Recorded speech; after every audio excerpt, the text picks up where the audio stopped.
ಓಂ ಘಂ ಗಣಪತೇ ನಮಃ. ಓಂ ಶ್ರೀ ಗುರುಭ್ಯೋ ನಮಃ. ಓಂ ಶ್ರೀ ಮಾತೃ ನಮಃ. ಕನ್ನಡದಲ್ಲಿ ತುಂಬ ದಿವಸ ಆಯಿತು ವಿಡಿಯೋಗಳು ಮಾಡಿ. ಈ ವಿಡಿಯೋದಲ್ಲಿ ತವರದಿಂದ ಬೆಳ್ಳಿ ಮಾಡೋವಂಥ ಒಂದು ಪ್ರಕ್ರಿಯೆ ನೋಡೋಣ. ಮೊದಲನೇದಾಗಿ ತಾರಕ ವಿದ್ಯೆ ಅಂತೀವಿ, ಇಲ್ಲದವರೆ ಧಾತುವಾದ ಅಂತೀವಿ.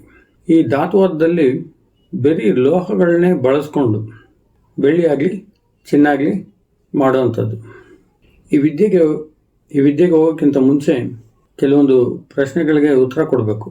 ತುಂಬ ದಿವಸದಿಂದ ಈ ಪ್ರಶ್ನೆಗಳನ್ನ ಹಾಕ್ತಾನೆ ಇದ್ದಾರೆ. ಸ್ವಾಮಿ, ನೀವು ಶ್ರೀವಿದ್ಯೆ ಕಲ್ತ್ಕೊಂಡವ್ರಿಗೆ ಮಾತ್ರ ನೀವು ರಸವಾದ ಯಾಕೆ ಕೇಳ್ಕೊಡ್ತೀರಾ ಅಂತ ಅಂದ್ಬಿಟ್ಟು. ಅದು ನಿಮ್ಮ ಸ್ವಾರ್ಥ ಅಲ್ವಾ?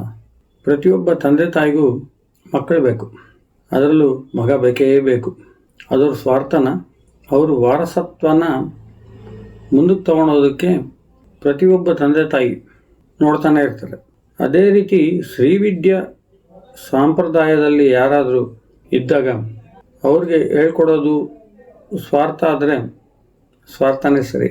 ನನ್ನ ಸಂಪ್ರದಾಯ ಕೂಡ ಉಳಿಬೇಕು, ನಾನು ಆ ಸಂಪ್ರದಾಯನ ಬೆಳೆಸ್ಕೊಂಡು ಹೋಗಬೇಕು, ಈ ಋಷಿಮುನಿಗಳು ಸ್ಥಾಪಿಸಿರುವಂಥ ಈ ಸಂಪ್ರದಾಯ ಅಳಿಬಾರ್ದು, ಉಳಿಬೇಕು ಅನ್ನೋದೇ ನನ್ನ ಆಸೆ.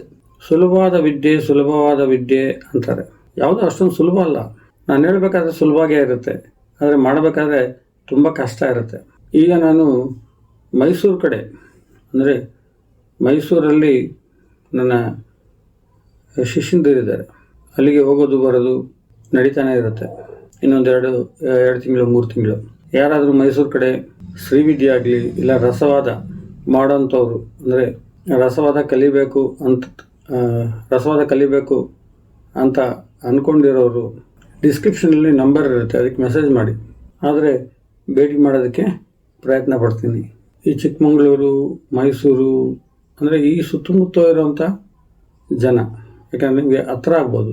ಮೈಸೂರು ನಿಮಗೆ ತುಂಬ ಹತ್ರ ಆಗ್ಬೋದು. ನೀವು ಮೆಸೇಜ್ ಮಾಡಿದ್ರೆ ನಾನು ಯಾವಾಗ ಮೈಸೂರಿಗೆ ಬರ್ತೀನಿ, ಯಾವಾಗ ಎಲ್ಲಿರ್ತೀನಿ ಅಂತ ಅನ್ನೋದನ್ನು ನಾನು ಹೇಳ್ತೀನಿ. ಈಗ ಮೊಟ್ಟ ಮೊದಲನೇದಾಗಿ ತಾರಕ ವಿದ್ಯೆನ ನೋಡೋಣ. ತವರನ್ನು ಶುದ್ಧಿ ಮಾಡ್ಕೋಬೇಕಾದ್ರೆ ಗೇರಣ್ಣಿನ ಬೀಜದ ತೈಲ, ಆಯಿಲ್ ಅದು ಬೇಕಾಗತ್ತೆ. ಈ ಸ್ಕ್ರೀನಲ್ಲಿ ಕೂಡ ನೀವು ನೋಡ್ಬೋದು ಗೇರಣ್ಣೆ ಹೆಂಗಿರುತ್ತೆ ಅಂತ ಅಂದ್ಬಿಟ್ಟು. ಅದರ ತೈಲನ ತೆಗೆಯೋದು ಸುಲಭ. ಇದನ್ನು ಹಿಂದಿಯಲ್ಲಿ ಬಿಳ್ವ ಅಂತಾರೆ, ಬಿಳಾವ ಅಂತಾರೆ. ಕನ್ನಡದಲ್ಲಿ ಕರಿಗೇರಣ್ಣಿನ ಬೀಜ. ತವರನ್ನು ಕಾಯಿಸಿ ಈ ಗೇರಣ್ಣಿನ ಬೀಜದಲ್ಲಿ 7 ಸಾರಿ ಸುರಿದ್ರೆ ತವರ ಶುದ್ಧಿ ಆಗುತ್ತೆ. ಈ ಗೇರಣ್ಣಿನ ತೈಲದಲ್ಲಿ ಒಂದು ಸ್ವಲ್ಪ ನವಾಚಾರನ ಹಾಕ್ಕೋಬೇಕು. ಪ್ರತಿ ಸಾರಿ ನಾವು ಅದನ್ನು ಚೇಂಜ್ ಮಾಡ್ತಾ ಬರಬೇಕು. ಒಂದು ಸತಿ ಹಾಕಿದ್ದನ್ನು ಇನ್ನೊಂದು ಸತಿ ಹಾಕಬಾರ್ದು. ಈ ರೀತಿ 7 ಸಾರಿ ಮಾಡಿಕೊಂಡ್ರೆ ತವರ ಶುದ್ಧಿ ಆಗುತ್ತೆ. ತವರ ಎಷ್ಟು ತೊಗೊತಿರೋ ಅಷ್ಟೇ ನವಾಚಾರ ಅಂತ ತಗೋಬೇಕು. ಇವಾಗ ತವರ ಒಂದು 30 ಗ್ರಾಮ್ ತೊಗೊಂಡಿರ್ತೀರ. ನವಾಚಾರ ಕೂಡ ಒಂದು 30 ಗ್ರಾಮ್ ತೊಗೊಂಡು ಅದಕ್ಕೆ ಗ್ರಾಸ ಕೊಡ್ತಾ ಇರಬೇಕು, ಕರಗಿಸಿ. ಈ ಗ್ರಾಸ ಕೊಡ್ತಾ ಇದ್ದರೆ ಅದು ಜಾರಣೆ ಆಗುತ್ತೆ. ಯಾವುದೇ ಮೆಟಲಲ್ಲಿ ಅದು ಜಾರಣೆ ಆಗುತ್ತೆ. ಇವಾಗ ಒಂದು 30 ಗ್ರಾಮ್ಗೆ ಒಂದು 10 ಗ್ರಾಮ್ ರಸನ ಕಟ್ಕೊಂಡಿರ್ಬೇಕು. ರಸನ ಒಂದು ಸರ್ಟನ್ ಟೆಂಪ್ರೇಚರ್ಲಿ, ಕನಿಷ್ಠ ಪಕ್ಷ ಅಂದರೆ ಒಂದು 300ರಿಂದ 500ವರೆಗೂ ಹೀಟ್ನ ತಡ್ಕೊಳೋ ಅಂಥ ರಸವಾಗಿರಬೇಕು. ಈ ರಸನ ಎರಡನ್ನು ದ್ವಂದ್ವಿಸ್ಬೇಕು. ಅಂತಂದರೆ 30 ಗ್ರಾಮ್ ತವರಕ್ಕೆ 10 ಗ್ರಾಮ್ ರಸನ ಸೇರಿಸಿ ಅದನ್ನು ಒಂದೇ ಮೆಟಲಾಗಿ ಮಾಡ್ಕೋಬೇಕು. ಈಗ ಅದಕ್ಕೆ 5 ಗ್ರಾಮ್ ಶುದ್ಧಿ ಮಾಡಿದ ತಾಮ್ರನ ಜೊತೆ ಸೇರಿಸಿದ್ರೆ ಈ ತವರದಿಂದ ಹಾಲು ಬರುತ್ತೆ. ಈ 3 ವಸ್ತುಗಳು ತಾರಕ ವಿದ್ಯೆಯಲ್ಲಿ. ಅಂದರೆ ಸರಿಯಾಗಿ ಮಾಡ್ಕೋಬೇಕು. ಒಂದಕ್ಕೊಂದು ಜಾರಣೆ ಆಗೋ ಥರ ನೋಡ್ಕೋಬೇಕು. ಜಾರಣೆ ಆಗದೆ ಹೋದರೆ ಅದು ಕನ್ವರ್ಟ್ ಆಗಲ್ಲ. ಸ್ವಾಮಿ, ಇದರಲ್ಲಿ ನೀರಿನಂಶ ಜಾಸ್ತಿ ಇರುತ್ತಲ್ಲ, ಡೆನ್ಸಿಟಿ ಬರಲ್ಲ ಅಂತಾರೆ. ಡೆಫಿನೆಟಾಗಿ ಡೆನ್ಸಿಟಿನೂ ಬರುತ್ತೆ, ನೀರಿನ ಅಂಶನೂ ಹೋಗ್ಬಿಡುತ್ತೆ ಸರಿಯಾಗಿ ಮಾಡಿಕೊಂಡ್ರೆ. ಎಷ್ಟು ಪ್ಯೂರ್ ಆಗಿರುತ್ತೆ ಅಂತಂದರೆ, ಬೆಳ್ಳಿ ಆದರೂ ಉಪ್ಪು ನೀರಲ್ಲಿ ಹಾಕಿದ್ರೆ ಒಂದು ಸ್ವಲ್ಪ ಕಪ್ಪಗಾಗುತ್ತೆ. ಇದನ್ನು ಉಪ್ಪು ನೀರಲ್ಲಿ ಹಾಕಿದ್ರೆ ಕಪ್ಪು ಆಗೋದಿಲ್ಲ. ಅಷ್ಟೊಂದು ಪ್ಯೂರಿಟಿಯಾಗಿ ಸ್ವಚ್ಛತೆಯಿಂದ ಇರುತ್ತೆ. ಇದನ್ನ ಬೆರೆಸ್ಕೊಳೋದೆ ಒಂದನ್ನು.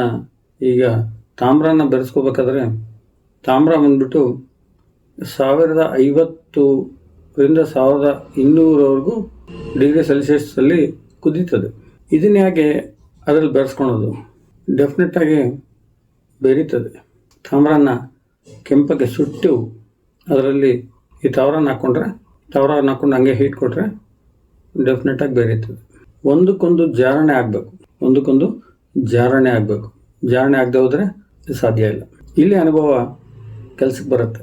ಯಾರಾದರೂ ಪ್ರಾಕ್ಟಿಕಲ್ ಆಗಿ ನೋಡ್ಕೋಬೇಕು, ಇಲ್ಲ ನನಗೆ ಅನುಭವ ಬೇಕು ಅಂತನ್ನೋರು ಯಾರಾದರೂ ಇದ್ದರೆ ನಾನು ಮೈಸೂರು ಬಂದಾಗ ಪದಾರ್ಥಗಳನ್ನೆಲ್ಲ ನೀವೇ ತಗೊಂಬಂದು ಪ್ರಾಕ್ಟಿಕಲ್ ಮಾಡಿ. ಇದು ತಾರಕ ವಿದ್ಯೆ ಬಗ್ಗೆ. ಈಗ ನಾವು 2ನೇ ವಿದ್ಯೆ ಬಗ್ಗೆ ನೋಡೋಣ. ಇದು ತುಂಬ ಸುಲಭವಾದದ್ದು. ನಾನ್ಯಾವತ್ತೂ ಇದನ್ನು ಮಾಡಿದವನಲ್ಲ. ಆದರೆ ನಾನು ನಾರ್ತ್ ಇಂಡಿಯಾಗೆ ಹೋದಾಗ ಒಬ್ಬರು ಸ್ವಾಮಿಗಳು ಇದನ್ನು ನನಗೆ ಹೇಳಿದರು. ತುಂಬ ಸುಲಭವಾದ ವಿದ್ಯೆ. 10 kg ಹೊಸ ಸುಣ್ಣ, 10 kg ಹಿಡಿಯುವಂಥ ಒಂದು ಮಡಕೆ. ಇದು ತುಂಬ ದೊಡ್ಡದು, ಇದೇನು ಕಷ್ಟ ಏನಲ್ಲ. 10 kg ಹಿಡಿಯುವಂಥ ಒಂದು ಮಡಿಕೆಯಲ್ಲಿ 10 kg ಸುಣ್ಣನ ಅಂದರೆ ಚೆನ್ನಾಗಿ ಅರೆದಿರಬೇಕು. 10 kg ಸುಣ್ಣನ ಮಡಿಕೆಯಲ್ಲಿ ಅರ್ಧ ಭಾಗ 5 kg ಚೆನ್ನಾಗಿ ಅದರಲ್ಲಿ ಹಾಕಿ ಅದುಮಬೇಕು. ಮಧ್ಯದಲ್ಲಿ 1 kg ಅಷ್ಟು ತಗರದ ಪ್ಲೇಟನ್ನು, ಒಂದು ತಗರನ ತೊಗೊಂಬಂದು ಶುದ್ಧಿ ಮಾಡಿದ್ದನ್ನು ಒಂದು ಪ್ಲೇಟಾಗಿ ಮಾಡಿಸಿ ಅದರಲ್ಲಿ ಹಿಡಿಬೇಕು. ಆ ರೀತಿ ಮಾಡ್ಕೋಬೇಕು. ಅದರೊಳಗೆ ಮಧ್ಯದಲ್ಲಿ ಹಾಕಿ ಮತ್ತು ಮೇಲಿಂದ ಒಂದು 5 kg ಸುಣ್ಣನ ಹಾಕಿ ಅದರಲ್ಲಿ 3.5 kg ತಾಡಿಕಲ್ಲು ಅಂತಾರೆ. ಕನ್ನಡದಲ್ಲಿ ಏನು ಹೇಳ್ತಾರೆ, ಅದರಲ್ಲೂ ಬೆಂಗಳೂರು ಸೈಡೆಲ್ಲ ತಾಡಿಕಲ್ಲೆ ಅಂತಾರೆ. ಅದನ್ನು ಹಾಕಿ ಅದ್ರ ಮೇಲೆ 24 ಗಂಟೆ ಟೈಮು ಬೆಂಕಿಯಲ್ಲಿ ಇಡಬೇಕು. ಮುಚ್ಚಿ ಮಾಡಿ ಬಟ್ಟೆನ ಸುತ್ತಿ ಅದನ್ನು ಚೆನ್ನಾಗಿ ಬಂದ್ ಮಾಡಿಕೊಂಡು 24 ಗಂಟೆ ಟೈಮು ಬೆಂಕಿಯಲ್ಲಿ ಇಡಬೇಕು. ಸ್ವಲ್ಪ ಬೆಳೆಸ್ಕೋತಾ ಹೋಗ್ಬೇಕು. ಬೆಂಕಿನ ಜಾಸ್ತಿ ಮಾಡ್ಕೋತಾ ಹೋಗ್ಬೇಕು. 24 ಗಂಟೆ ಟೈಮ್ ಆದಮೇಲೆ ಆ ಸ್ವಾಮಿಗಳು ಹೇಳಿದ್ದೇನೆ ಅಂತಂದರೆ, ಇದರಲ್ಲಿರೋ ನೀರೆಲ್ಲ ಹೋಗಿ ಬೆಳ್ಳಿಗೆ ರೂಪಾಂತರ ಆಗುತ್ತೆ ಅಂತಂದ್ಬಿಟ್ಟು. ಅದ್ರ ಜೊತೆಗೆ ಒಂದು ಸ್ವಲ್ಪ ಬೀಜನ ಬೆರೆಸ್ಕೊಂಡು ನಾವು ಮಾಡ್ಕೋಬೋದು ಅಂತಂದ್ಬಿಟ್ಟು. ಇದು ನಾನು ಯಾವತ್ತೂ ಪ್ರಯತ್ನ ಮಾಡಲಿಲ್ಲ. ಆಗುತ್ತೆ ಅಂತ ಒಂದು ಭರವಸೆ ನನಗಿದೆ. ಯಾಕೆಂತಂದರೆ ಯಾರೇ ಆಗಲಿ ಸಾಧುಗಳು ಸುಳ್ಳು ಹೇಳೋದಿಲ್ಲ. ಇದರಲ್ಲಿ ಹೋಗೋದೇನೂ ಇಲ್ಲ. ಹೋದರೆ ಒಂದು ಸುಣ್ಣ ಒಂದು ಹೋಗುತ್ತೆ. ಯಾರಾದರೂ ಪ್ರಯತ್ನ ಮಾಡಬೇಕು ಅಂತಂದರೆ ಮಾಡ್ಕೋಬೋದು.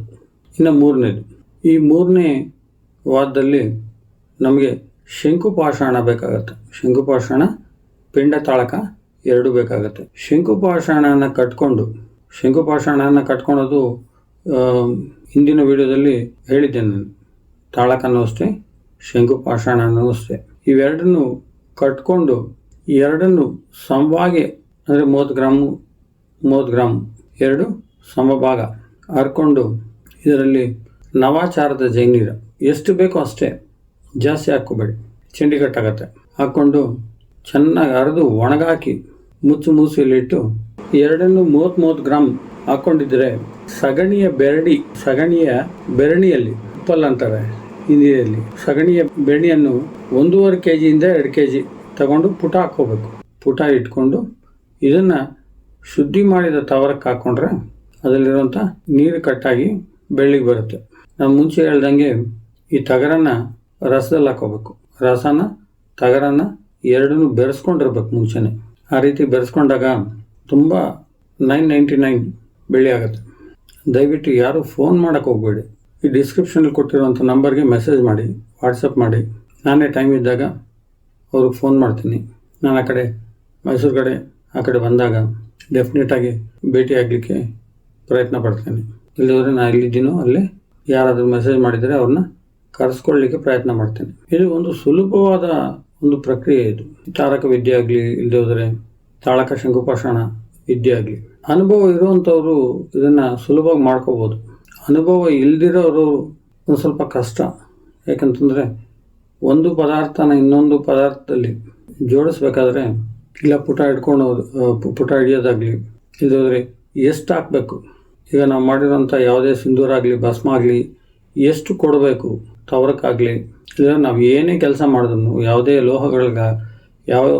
ಲೋಹಗಳ ಮೇಲೆ ನಾವು ಕೆಲಸ ಮಾಡಬೇಕಾದನ್ನು ನಾವು ಮಾಡಿರೋಂಥ ಸಿಂಧೂರ ಭಸ್ಮ ಕಳಂಕ ಇವೆ ಯಾವುದೇ ಆಗಲಿ ಎಷ್ಟು ಕೊಡಬೇಕು, ಯಾವ ರೀತಿ ಕೊಡಬೇಕು ಅಂತನ್ನೋದನ್ನು ಪ್ರಾಕ್ಟಿಕಲ್ಲಾಗಿ ನಾವು ಮಾಡೋವರೆಗೂ ಗೊತ್ತಾಗೋದಿಲ್ಲ.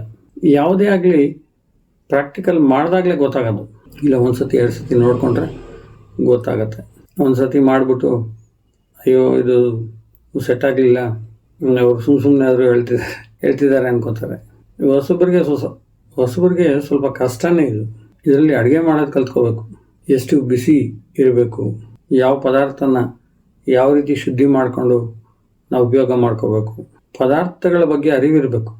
ಶಂಕುಪಾಷಾಣ ಬಂದ್ಬಿಟ್ಟು ಕೋಳಿ ಮೊಟ್ಟೆ ತೈಲದಲ್ಲಿ ಕಟ್ಟುತ್ತೆ, ಇಲ್ಲ ಬಿಳುಪಲ್ಲಿ ಕಟ್ಟುತ್ತೆ. ಆಮೇಲೆ ಬಾಳೆ ದಿಂಡಿನ ರಸದಲ್ಲಿ ಕಟ್ಟುತ್ತೆ, ತಾಳಕ ಸೋಡಾ ಜೈನೀರಿನಿಂದ ಕಟ್ಟುತ್ತೆ, ಸುಣ್ಣದಿಂದ ಕಟ್ಟುತ್ತೆ, ಬಿಳಿ ಎಕ್ಕೆಯ ಗಿಡದಿಂದ ಅದರಲ್ಲಿ ಬರುವಂಥ ರಸ, ಹಾಲು ಇವುಗಳಿಂದ ಕಟ್ಟುತ್ತೆ. ಆದರೆ ನಮ್ಗೆ ಗೊತ್ತಾಗಬೇಕಷ್ಟೆ ಯಾವ ರೀತಿ ಅದನ್ನು ಕಟ್ಕೋಬೇಕು ಅಂತಂದ್ಬಿಟ್ಟು. ನಾನೊಂದು 45 ದಿವಸ ಮೈಸೂರು ಸುತ್ತಮುತ್ತಲ್ಲಿ ಇರ್ತೇನೆ. ನೀವು ದಯವಿಟ್ಟು ಯಾರೂ ಫೋನ್ ಮಾಡಬೇಡಿ, ದಯವಿಟ್ಟು ಮೆಸೇಜ್ ಮಾಡಿ. ವಾಟ್ಸಪ್ಪಲ್ಲಾಗಲಿ, ಇಲ್ಲದೆ ಹೋದರೆ ಮಾಮೂಲಿ SMS ಮೆಸೇಜ್ ಮಾಡಿ. ಖಂಡಿತ ನಾನು ಕಾಂಟ್ಯಾಕ್ಟ್ ಮಾಡಲಿಕ್ಕೆ ಟ್ರೈ ಮಾಡ್ತೀನಿ. ಎಷ್ಟೋ ವರ್ಷಗಳಿಂದ ಏನು ಲಾಭ ಇಲ್ದಿರ ಈ ರಸವಾದನ ಮಾಡಿಕೊಂಡು ಕಳ್ಕೊಂಡಿರೋರು ಇದ್ದಾರೆ. ಅವ್ರಿಗೋಸ್ಕರ ಇದೊಂದು ಸಣ್ಣ ಪ್ರಯತ್ನ ಮಾಡೋಣ ಅಂತ. ದಯವಿಟ್ಟು ಪದಾರ್ಥಗಳು ತಗೊಂಬಂದು ಮಾಡ್ಕೊಳೋದಕ್ಕೆ ಪ್ರಯತ್ನ ಮಾಡಿ. ನಮಸ್ಕಾರ.